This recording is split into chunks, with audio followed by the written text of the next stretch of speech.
안녕하세요. 오늘도 사연살롱을 찾아주셔서 감사합니다. 결혼 2년 차에 이혼을 하게 된 여성이에요. 행동이나 생각을 함께하는 짝을 반려라고 하잖아요. 그래서 배우자를 흔히 반려자라고도 하는데요. 솔직히 저는 그 말에 동의 못하겠어요. 그렇게 따지면 지구상의 그 많은 사람들이 이혼을 했을 리가 없으니까요. 저도 한때는 제 남편이 겉으로 표현을 안 할 뿐이지 저와 한 곳을 바라보고 있다고 생각했어요. 표현이 서투른 속 깊은 남자라고 믿었으니까요. 그런데 3년을 살아보니 속이 깊기는 개뿔. 속으로 딴 생각을 하고 있었더라고요. 남편이 생각하는 저는 그저 돈 안 들이고 집안일 부려먹고 자기 부모랑 형제 부양을 떠넘길 수 있는 호구. 그 이상도 이하도 아닌 존재였던 거예요. 차라리 돈을 뺏어갔으면 모를까. 사람의 진심을 이용한 남편을 정말 용서할 수가 없었어요. 그런데 하늘도 이런 제 처지를 가엾게 여기셨는지 제 남편한테 천벌을 내리셨지 뭐예요. 그럼 지금부터 배은망덕한 제 남편의 파멸 스토리를 전해드릴게요. 저희 부모님은 너무하다 싶을 정도로 사람을 잘 믿는 분들이세요. 한 사람이 그러면 다른 한 사람이라도 덜해야 할 텐데 두 분이 똑같이 그러시니 사기도 많이 당하고 사람한테 배신도 참 많이 당하셨어요. 그런데 신기한 건 사람 때문에 돈을 잃고 나면 그 배로 돈을 벌어들이시고 그래서 살만하다 싶으면 또 사기를 당해 전 재산을 날리시고 그러다 생각지도 않은 일로 잃은 돈을 찾는 일을 반복하셨다는 거예요. 그래서 제 어린 시절을 돌이켜보면 저희 집이 잘 살았다고 하기도 그렇고 못 살았다고 하기도 그래요. 제 어린 시절 사진을 보면 100일 기념 사진은 손가락과 손목에 금붙이가 주렁주렁 걸려있는데 돌 때는 금붙이는커녕 사진 한 장도 없어요. 그때 동업자의 궁금횡령으로 아빠 회사가 망해서 그럴 여력이 없었거든요. 그러다 유치원에 들어갈 무렵 외가 도움으로 시작한 식품 관련 사업이 성공을 하면서 저희 집은 망하기 전보다 오히려 더 생활이 윤택해졌어요. 그래서 초등학교도 사립초등학교에 진학하게 되었죠. 사립초등학교는 학비가 비싼 만큼 부유한 집안 아이들이 다녔어요. 당시엔 저희 집 상황도 꽤 좋았기 때문에 문제될 건 없었어요. 부모님들 직업에 따라 그리고 사는 정도에 따라 무리가 지어졌어요. 생일 파티나 과외, 특별활동 역시 그 무리들끼리 모여서 하곤 했죠. 초등학교 4학년 때까지만 해도 저희 집 사정이 좋았기 때문에 무리 안에서도 제가 중심이 되곤 했어요. 그런데 앞에서 말씀드린 것처럼 저희 집 사정이 롤러코스터처럼 부침이 심했잖아요. 4학년 2학기가 끝나갈 무렵 부모님이 믿었던 지인한테 사기를 당하면서 아빠 회사가 휘청거리기 시작했어요. 겨울방학마다 친구들과 스키캠프에 가곤 했었는데 그때 처음으로 저는 가지 못하게 되었어요. 그래도 아직은 저희 집 사정이 알려지지 않은 때라서 다들 경제적인 문제 때문에 제가 참여하지 못한다는 걸 알지 못했어요. 계약해서 학교에 갔더니 다들 제가 외국으로 가족여행을 다녀온 줄 알더라고요. 가은아, 너 겨울방학 때 가족여행 가느라 스키캠프 안 온 거라며? 어디로 갔었어? 미국? 아님 유럽? 생각지도 못한 친구의 질문에 잠깐 당황했지만 그렇다고 돈 때문에 못 갔다는 말을 하기 싫었어요. 너무 창피했거든요. 그래서 저도 모르게 거짓말을 해버렸어요. 미국 갔었어. 그럴 줄 알았어. 그럼 디즈니랜드도 갔다 왔겠네? 난 여름방학 때 갈 건데. 갔다 왔지. 한번 거짓말을 하고 나니 거짓말이 거짓말을 만들어냈어요. 가보지도 못한 미국 여행에 디즈니랜드까지 책임지지 못할 말들을 해놓고 나니 가슴에 돌덩이를 얹어놓은 것처럼 무거웠어요. 그래도 들키지 않았다는 사실에 안도했어요. 하지만 제가 거짓말을 했다는 사실을 들키기까지 그리 오랜 시간이 걸리지 않았어요. 제가 친구들과 함께하던 과외와 특별활동을 그만두게 되면서 저희 집 사정이 좋지 않다는 게 알려지고 만 거예요. 그리고 그때부터 저는 이전과는 다른 학교 생활을 하게 되었어요. 평소 친하게 지내던 친구들이 하나둘 등을 돌리기 시작했어요. 친구들의 마음이 변한 게 아니라 친구 부모님들의 마음이 변한 거였죠. 경제력이 받쳐주지 않는 집 자식들은 어떻게도 도움이 안 되니 일찌감치 손절하는 게 맞다고 생각하셨던 거예요. 시간이 흘수록 저희 집 사정은 점점 더 악화되었고 결국 저와 함께 어울리던 무리들 외에 다른 아이들한테도 저희 집이 망했다는 소문이 퍼졌고 결국 저는 학교에서 왕따를 당하게 되었어요. 다른 것도 아니고 돈 때문에 친구도 잃고 학교에서 투명인간 취급을 받게 되자 저는 자신감을 완전히 잃어버리고 말았어요. 그래도 부모님한테만은 학교에서 당하는 일을 알리고 싶지 않아서 아무 일도 없는 것처럼 보이려고 노력했어요. 그리고 티 안 나게 잘해갔다고 생각했어요. 그런데 생각지 못한 변수가 생긴 거예요. 바로 잠꼬대였죠. 어린 나이에 감당하기 힘든 상황에 스트레스를 받아서 그랬는지 제가 밤에 잠꼬대를 심하게 했나 봐요. 그러던 어느 날이었어요. 엄마가 아침을 먹기 전에 제게 그러시는 거예요. 가은아, 오늘은 학교 가지 말고 엄마랑 놀러 갈까? 요즘에 엄마랑 아빠가 바빠서 가은이랑 시간을 못 보낸 것 같아서 그래. 우리 오늘 놀이동산도 가고 맛있는 것도 먹으러 가자. 그치만 학교 안 가면 선생님한테 혼날 텐데? 괜찮아. 엄마가 선생님한테 잘 얘기할게. 그날 엄마와 저는 어린이 대공원에 가서 놀이기구도 타고 집안 사정이 어려워진 이유로 가보지 못했던 패밀리 레스토랑에 가서 스테이크도 먹었어요. 후식으로 아이스크림까지 먹고 난 뒤 엄마가 제 손을 꼭 잡으시곤 그러시더라고요. 가은아, 우리 전학 갈까?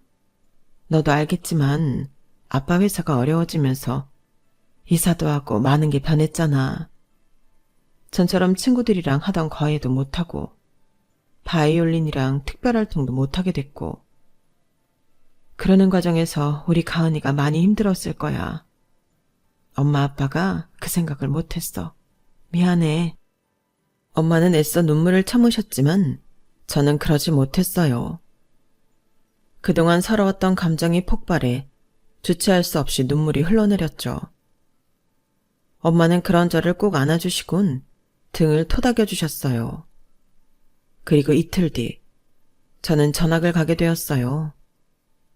전학 간 학교에서는 저를 아는 친구들이 없었기 때문에 저희 집 상황을 아는 사람도 없었어요. 이제는 전처럼 친구들한테 무시당할 필요가 없었죠. 하지만 학기 초도 아니고 이미 무리가 지어져 있는 상황에 전학을 간 거라서 아이들과 쉽게 친해지지 못했어요.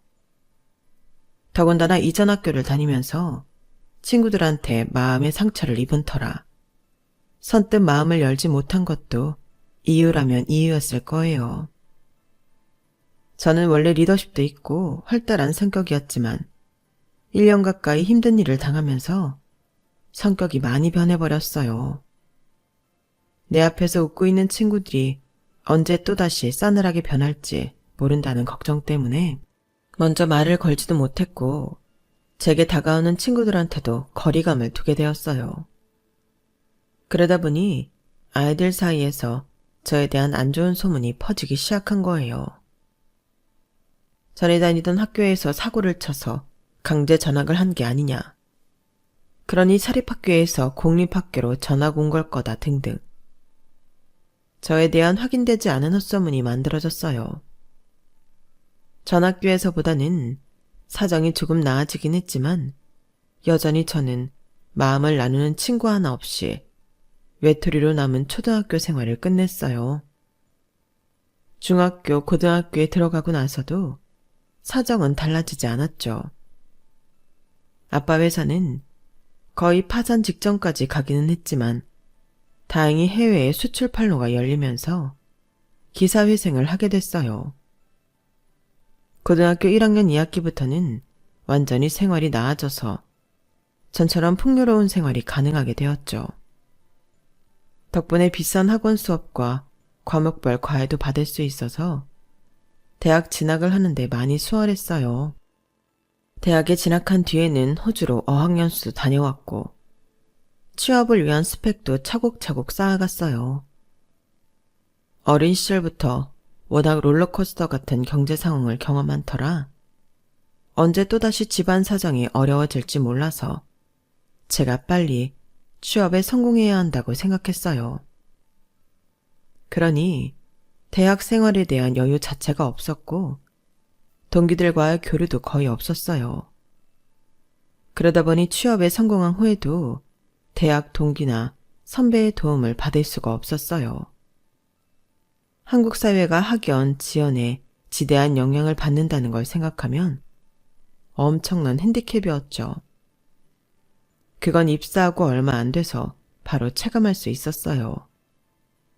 신입사원 연수가 시작되고 보니 상당수가 이미 각 부서의 대학 선배들을 통해 많은 정보를 얻은 상태더라고요. 아직 부서 배치가 되기도 전인데 각 부서 특징과 부서원들의 성향까지 다 파악하고 있었어요. 거기다 사교성이 좋은 신입들은 딱히 연줄이 없어도 스스로 친분을 쌓아가더라고요. 학창시절도 그렇겠지만 사회생활에서 인간관계가 얼마나 중요한지 실감이 나더라고요. 어린 시절 상처로 대인관계에 있어 폐쇄적인 저는 직장생활이 많이 힘들었어요. 입사 초기에도 그랬지만 입사 2년차가 되어가는 시점에도 달라진 건 없었어요. 그런데 그때 저희 부서에 새로운 인물이 나타난 거예요. 바로 미래의 제 남편이었죠. 해외 지사에서 2년간 파견 생활을 마치고 돌아온 남편은 회사 내에서도 실력을 인정받는 인재였어요. 타부서에서 뺏어가려고 끊임없이 시도할 정도로요.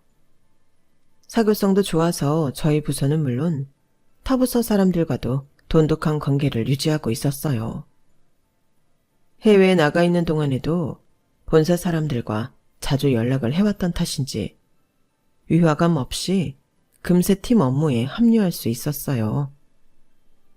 오히려 지난 2년 동안 한 부서에서 일했던 제가 더 공백기를 가진 사람처럼 부서원들과 융화가 힘들 정도였죠. 몰랐는데 저를 제외한 나머지 부서원들은 사적으로도 꽤 친밀하게 지내고 있었던가 봐요. 휴가 때 함께 여행을 다니는 부서원들도 있었고 상사의 주선으로 결혼을 한 직원도 있어서 꽤나 친밀하게 얽혀 있었어요. 업무 시간 외에 직장 동료들과 문자조차 나누지 않는 사람은 저뿐이더라고요. 그러던 어느 날이었어요. 퇴근 후 샤워를 하고 나왔는데 낯선 번호로 문자가 하나 왔더라고요. 남편이었어요. 혹시 주말에 시간이 되냐고 하더군요. 그 문자의 순간 이건 뭐지? 설마 데이트 신청? 하는 생각을 했어요. 그래서 단문을 망설이고 있었는데 바로 전화가 온 거예요. 놀라서 얼떨결에 받았더니 남편이 대뜸 이러는 거예요. 예스예요, 노예요. 네? 뭐가요? 문자 못 봤어요? 아, 보기는 봤는데요. 너무 갑작스러워서요. 그렇긴 하죠. 좀 더 일찍 연락했어야 하는 건데 내가 너무 늦었죠. 진작부터 마음은 있었는데 내 마음만으로 정할 수 있는 일은 아니니까요. 이쯤 되면 바보라고 해도 이 남자가 어떤 의미로 시간이 있느냐 물었는지 알 수 있을 거예요. 그동안 마음의 문을 꽉 닫기 시작한 이후로 저는 친구 사귀는 건 물론 연애조차 해본 적이 없었어요. 그러니 남편의 이 말은 제 인생에서 처음 받은 데이트 신청이나 마찬가지였어요. 그래서 떨리는 목소리로 제 생각을 전했어요. 이런 말하기 창피하지만 전 아직까지 남자를 만나본 적이 없어요. 그래서 윤대리님 문자를 받고 많이 설렜어요. 사실 제가 사교성도 떨어지고 사람들한테 마음을 잘 열지 못해요. 그래서 본의 아니게 오해도 많이 받았고 사람들한테 미움도 많이 받았어요. 그런데 먼저 이렇게 손을 내밀어 주셔서 정말 고마워요. 데이트 신청 받아드리겠습니다. 제 딴엔 용기를 내서 한 말이었는데 그런데 수화기 너머에서 아무 소리도 들리지 않는 거예요. 어색한 침묵이 몇 초간 이어지더니 이어 낮은 탄식이 들렸어요. 아, 이거 어쩌죠? 일이 좀 이상하게 됐네요. 문자 하나가 전송이 안 된 것 같아요. 아무래도 제가 큰 실수를 한 것 같습니다. 죄송합니다. 의미를 알 수 없는 말에 고개를 갸웃하는데 뒤늦게 문자 하나가 도착했어요. 과장님 아버님 환갑연이 있대요. 시간 되는 사람들끼리 모여서 가기로 했는데 가은 씨도 갈 거죠? 문자를 확인하고는 너무 창피해서 얼굴이 화끈 달아올랐어요.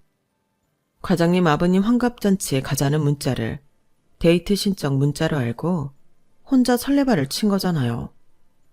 그것도 모르고 혼자 설레어서 어쩔 줄 몰라 했던 내 자신과 수화기 너머에서 그런 저를 비웃었을 남편을 생각하니 마치 인생이 끝난 것처럼 암담했어요. 그리고 머릿속에선 이 생각만 맴돌았어요. 아, 나 이제 회사 어떻게 다니냐? 그래서 아무 말도 못하고 있는데 남편이 그러는 거예요. 지금 창피해서 죽을 것 같죠? 내일 회사 어떻게 나가나 그 고민하고 있죠? 그럴 거 뭐 있어요. 이참에 데이트하면 되지.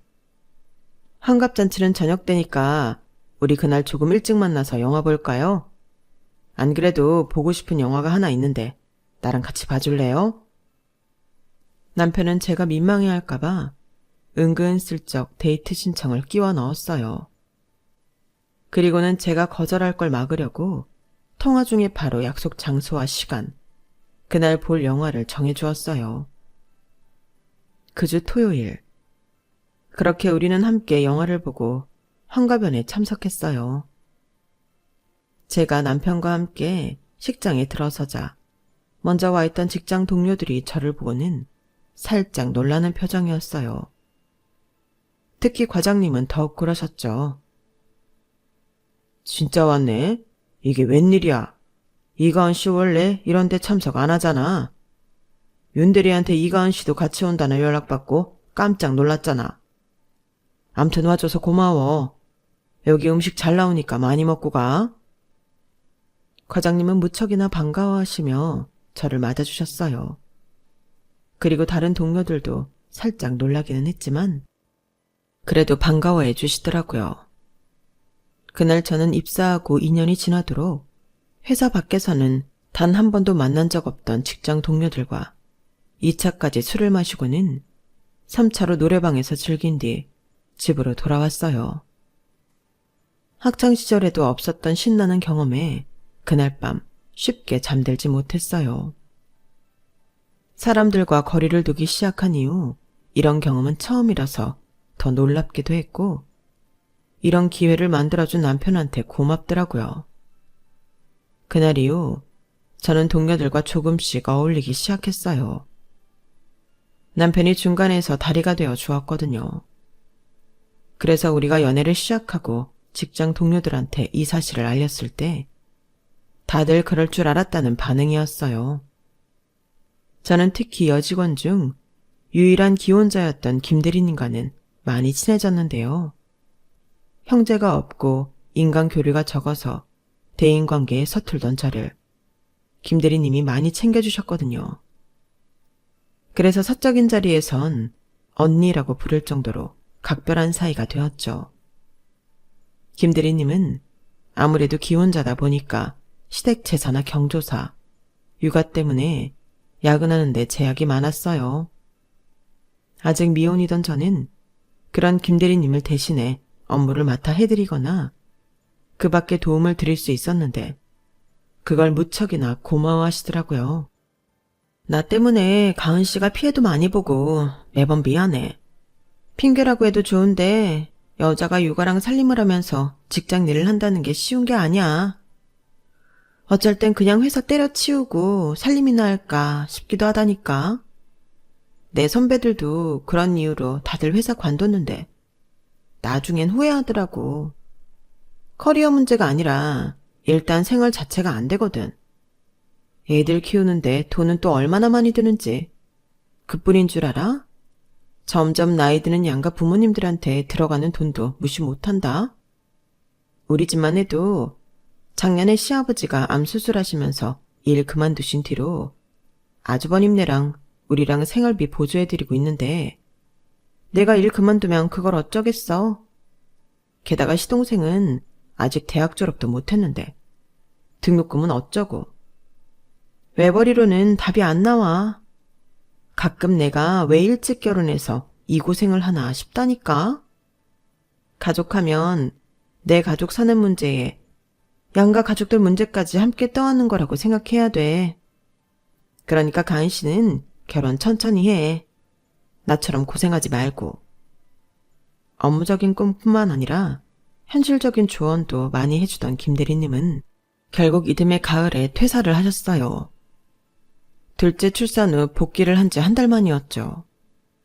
100일도 안 된 아이가 심장이 안 좋아 수술을 하게 되면서 어쩔 수 없이 그렇게 되었어요. 그리고 얼마 뒤 저는 남편과 결혼을 하게 되었어요. 결혼을 하고도 직장 생활은 이어갔는데 결혼하고 반년 만에 임신을 하게 되면서 현실적인 문제로 갈등을 하게 되었죠. 시부모님이 자꾸 출산 후에는 일을 그만두고 살림에 전념하라는 말을 하셨거든요. 저희 부부는 시댁 식구들과 단체톡으로 소통을 하는데 거기에 시아버지랑 시어머니께서 수시로 인터넷 기사나 블로그 내용을 올리곤 하시더라고요.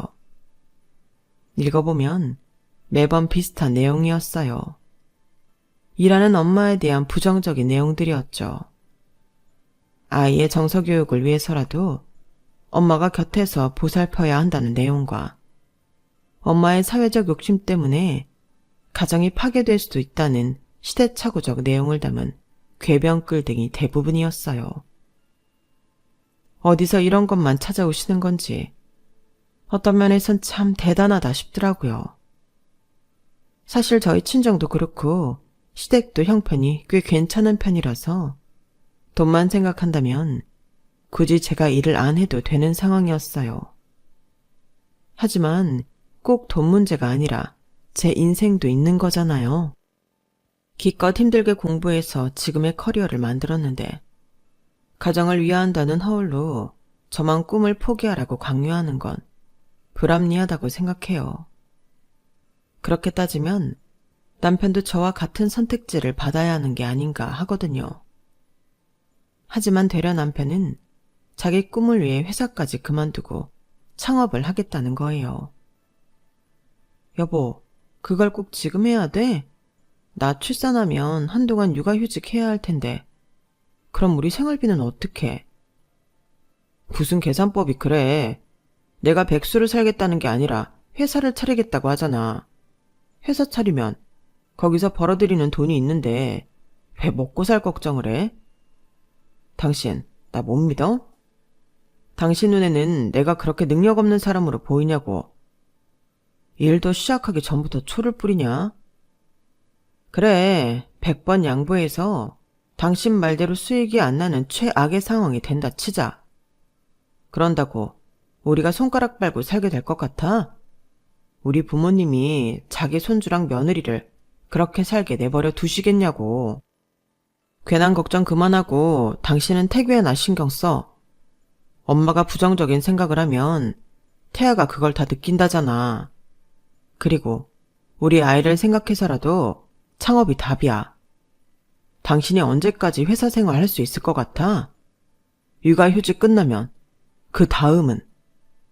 직장인 목숨이 파리 목숨이나 다름없는데 유부녀의 애까지 딸린 직원을 회사가 끝까지 책임져 주겠냐고. 정리해고니 희망퇴직이니 당하는 건 시간 문제야. 그래서 내가 더 회사를 차리려고 하는 거라고. 남편은 어떤 말도 들으려 하지 않았어요. 창업을 하되 재출산 이후로 시기를 좀 늦추라고 했지만 역시나 씨알도 안 먹히더라고요. 제가 임신한 사실을 알기 전부터 준비해온 거라며 끝까지 뜻을 굽히려 들지 않았어요. 결국 몇 달 뒤 남편은 퇴사를 했고 뒤이어 회사를 차렸어요. 뒤늦게한 사실이지만 남편이 창업을 하는데 시부모님 돈과 더불어 제 친정 부모님 돈도 상당히 들어갔더라고요. 저희 부모님이 사람을 무턱대고 믿는 경향이 있잖아요. 이번에도 역시 사위의 가머니설에 홀라당 넘어가 버린 거였죠. 딸내미 속은 타들어가는 줄도 모르고 말이에요. 사업을 시작한 남편은 한동안 엄청 바쁘게 지냈어요. 전 직장에서 자신이 담당했던 거래처 대표들을 만나 영업을 하는 것까지 도맡아야 했거든요. 그래서 전보다 접대할 일이 많아서 술을 마시고 들어오는 날이 많았어요. 그렇게 시간은 흘러 재출산일이 되었어요. 미리 짐도 싸둔 터라 큰 걱정은 없었어요.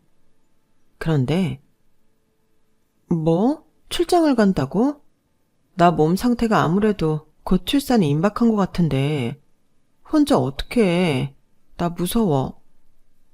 나도 할 수만 있다면 안 가고 싶어. 근데 우리 회사 입장에선 놓칠 수 없는 거래처야. 가장으로서 내 가족을 먹여 살리려면 희생해야 하는 부분도 있잖아. 그건 당신이 이해 좀 해줬으면 좋겠어. 가능한 한 빨리 끝내고 올게. 내가 장모님한테 연락해 놨으니까 너무 걱정 말고. 알았지? 남편은 하필 제 출산일에 출상을 떠났어요. 해외 출장이라서 금방 끝난다고 해도 2, 3일은 걸리는 일정이라서 저는 친정 부모님과 함께 병원으로 향했어요. 6시간의 진통 끝에 출산을 하자 눈물이 차오르더라고요. 힘들어서 그랬는지 가슴이 벅차서 그랬는지 모를 정도로 정신이 없었어요. 남편은 해외에 있어서 아직 연락이 되지 않았어요. 친정 부모님과 시부모님, 시누이가 남편의 빈자리를 대신해 주었어요. 이틀 뒤 남편은 한국에 들어오자마자 병원으로 달려왔어요. 제 출산 소식에 서둘러 오느라 일정을 당겨서 그런가 많이 지쳐 보이더라고요. 며칠 사이 수염도 까칠하게 올라있고 잠도 제대로 못 잤는지 얼굴도 많이 초췌해 보였어요. 남편이 도착하기 전까지는 내심 서운한 마음이 있었는데 막상 이런 남편 모습을 보니 서운한 마음은 눅놓듯 사라져버렸어요. 남편은 조그마한 딸아이를 가슴에 안고 한참을 들여다보았어요. 눈, 코, 입 어느 곳 하나도 빠지지 않고 눈에 담겠다는 듯 말이죠. 비록 남편 없이 출산을 하느라 걱정도 많이 되고 서운한 마음도 들었지만 우리 딸아이가 어디 한 곳 이상 없이 건강하게 낳아줘서 너무나 감사했어요. 출산 후 육아휴직 기간을 다 채운 저는 다시 복직을 했어요. 예전에 김 대리님이 수없이 말해주었던 것처럼 육아와 직장 생활을 겸하는 건 정말 힘든 일이더라고요.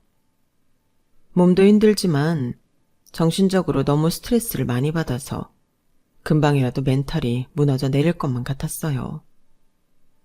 그래서 주말에 딸아이를 엄마한테 맡기고 퇴직 후 전업주부로 살고 있는 김 대리님을 찾아갔어요. 심장이 안 좋아 큰 수술을 받은 둘째 아이를 위해 퇴사까지 한 김 대리님은 다행히 아이가 완쾌해서 지금은 집 근처에서 테이크아웃 전문 카페를 하고 계셨어요. 저는 카페에 도착해 김 대리님을 보자마자 울컥해서는 어린애처럼 그동안 서러웠던 감정들을 쏟아냈어요. 김대리님은 그런 저를 토닥여주며 투정에 가까운 제 얘기를 싫은 내색 하나 없이 다 들어주셨어요. 오랜만에 편한 사람을 만나 수다를 떨고 나니 가슴을 옥죄던 힘이 풀린 기분이 들었어요. 그런데 그때였어요. 휴대폰에서 톡 도착음이 울리더니 액정에 톡 메시지가 떠올랐어요. 제가 톡 설정을 메시지가 도착하면 액정에 전체 내용이 오르도록 해놓았거든요. 톡을 보낸 사람은 신우이였어요. 저희 부부와 시댁 식구들로 구성된 단체방에 메시지를 올린 모양이더라고요. 그런데 그 내용이 조금 이상했어요. 단체방에 올릴 내용이 아니었거든요. 오빠, 올케 출산하던 날 오빠가 다경 언니네 아빠 장례식에서 상주 노릇하고 있었다는 게 사실이야? 올케가 알면 어쩌려고 그래. 미치지 않고서야 와이프가 애 낳는데 헤어진 전 여친 아빠 장례식장은 뭐하러 가? 암튼 올케 모르게 조심해. 김대리님과 저는 그 문자를 함께 보았어요. 둘이곤 둘 다 충격에 빠져서 아무 말도 못하고 서 있었죠. 방금 내용 뭐야? 가은이 너 출산할 때 윤대리가 전 여친 아빠 장례식에서 상주 노릇 하고 있었다 그랬지? 어머 세상에 가은아. 카톡 들어가서 메시지 내용 다시 확인해봐. 얼이 빠져있던 저는 김대리님 말에 얼른 톡에 들어가 봤어요. 그런데 그 사이 신우이가 메시지 내용을 지웠더라고요. 단체방에 올린 사실을 뒤늦게 알고 전송 취소를 한 모양이었어요. 야, 웃기는 인간이네?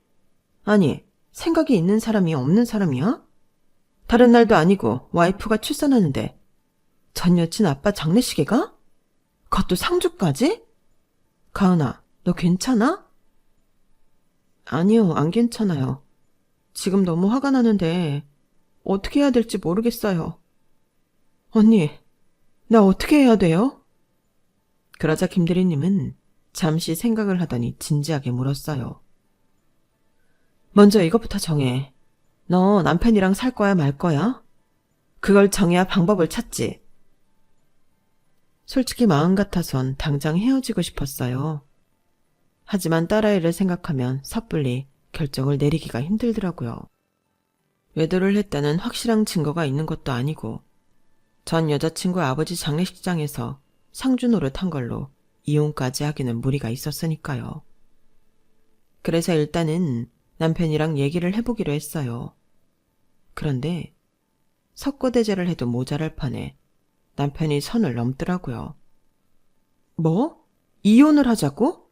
내가 먼저 이혼 얘기를 꺼내도 모자랄 판에 되려 당신이 나한테 이혼 요구를 해? 당신 제정신 아니구나. 그 여자가 그러래? 자식도 버리고 자기한테 오라고. 그 여자가 그러더냐고. 말해보라고. 여기서 왜 다경이 얘기가 나와. 다경이는 아무 죄 없어. 이건 어디까지나 내 결정이야.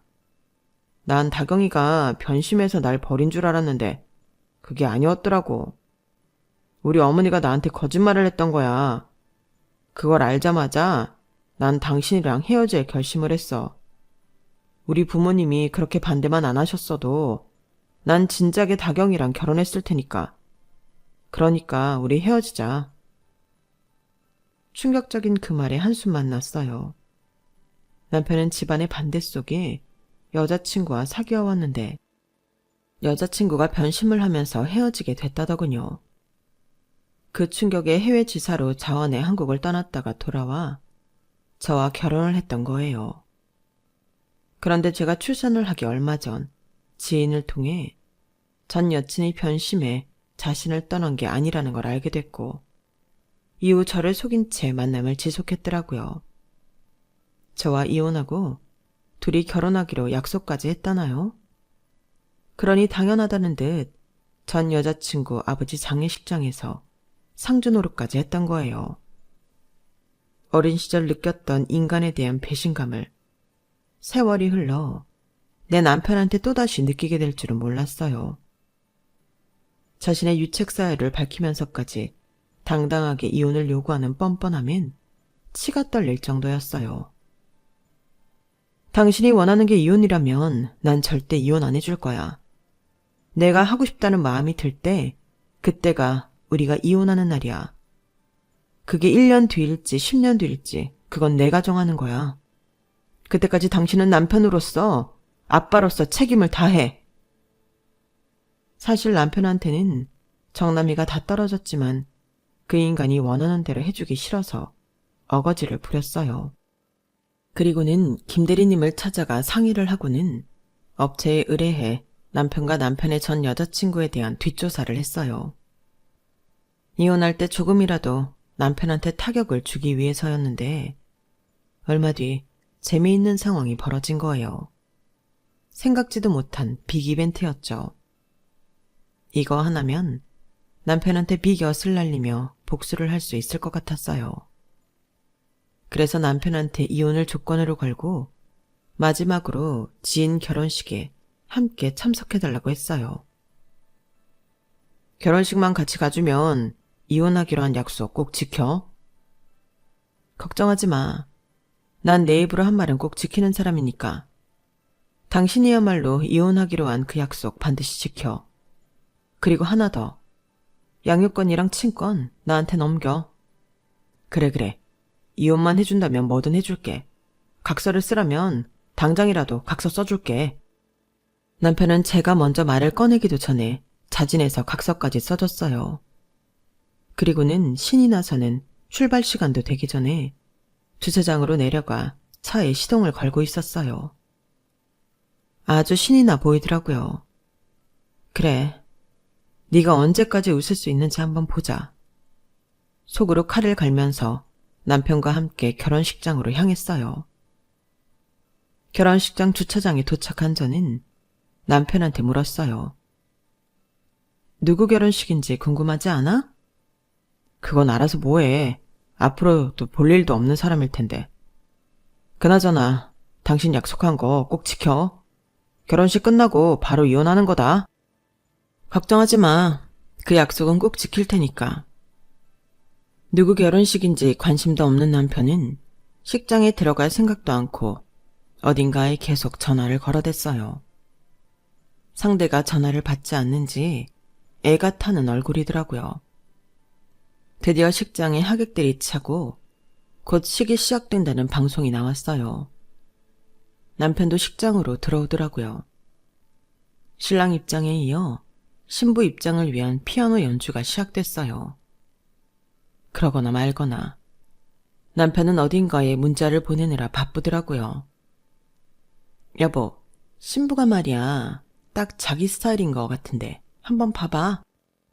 그 말에 남편은 휴대폰에서 시선을 떼고 버진 옷을 위를 걸어오는 신부를 올려다봤어요. 그리고는 외마디 비명을 질렀어요. 안 돼! 남편의 비명소리에 식장 안의 하객들은 물론 버진 로드 위 신부도 남편을 향해 시선을 돌렸어요. 그리곤 귀신을 본 사람처럼 놀라서 그 자리에 굳어버렸죠. 버진 로드 위 신부는 다름 아닌 남편의 전 여친이었거든요. 다경아, 네가 왜 거기 있어? 나랑 결혼하기로 했잖아. 내 와이프가 이혼 안 해줄까봐 그래? 그런 거라면 걱정하지 마. 와이프가 이혼해준다고 그랬어. 여보, 말 좀 해줘. 당신이 이혼해주기로 한 거 맞지? 그지? 아주 웃기지도 않더라고요. 자기 버리고 딴 남자랑 결혼하려는 여자한테 비빌거리며 애걸복걸하는 꼴이라니. 남편은 말 좀 해달라고 자꾸 닥달했지만 저는 이 인간 똥줄 타라고 일부러 대답을 안 해줬어요. 하지만 가정 있는 남자 흔들어서 단물 빼먹고 버리는 여우 같은 년도 도저히 용서할 수가 없었어요. 그래서 보란듯이 한마디 해주고 나왔어요.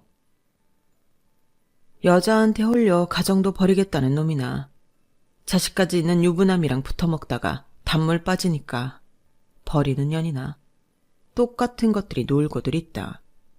니들 문제는 니들 둘이 알아서 해. 나한테까지 더럽게 똥물 튀기지 말고.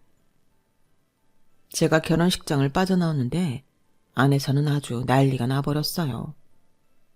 자기를 버리지 말라고 울며불며 매달리는 남편과 그런 남편과 손절하려고 스토커라며 경찰을 불러달라고 외치는 전 여자친구. 이게 무슨 개망신이냐며 주저앉아 울부짖는 신랑 측 어머니까지. 아주 난리도 아니었어요. 그러거나 말거나 저는 알 바 아니었어요. 금이 간 쪽박은 내 발로 깨버리고 최대한 내가 챙길 수 있는 거를 긁어 모으는 데 집중했어요.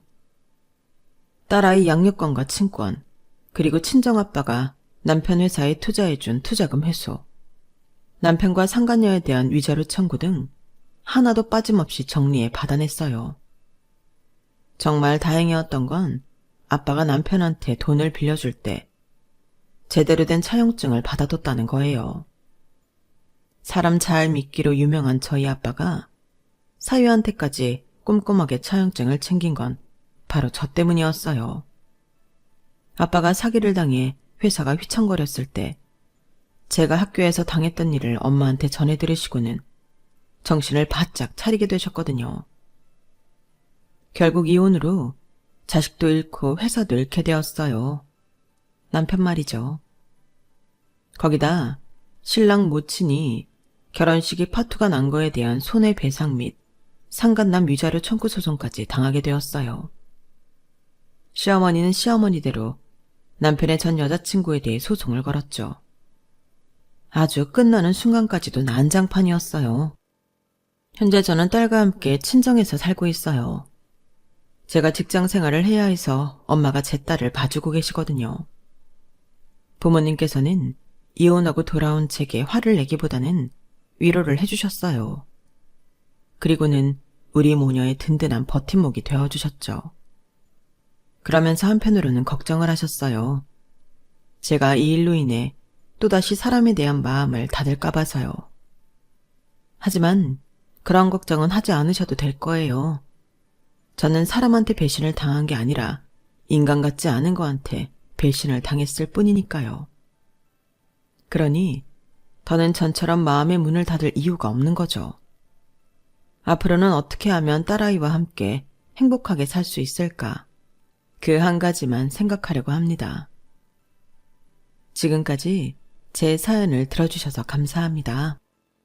저희 부모님과 제 딸과 함께 잘 살 수 있도록 응원해주세요. 항상 건강하시고 행복하세요. 여러분, 사연 댓글에 응원과 현명한 조언 부탁드려요. 좋아요와 구독은 저에게 큰 힘이 됩니다. 오늘도 좋은 일 가득하세요.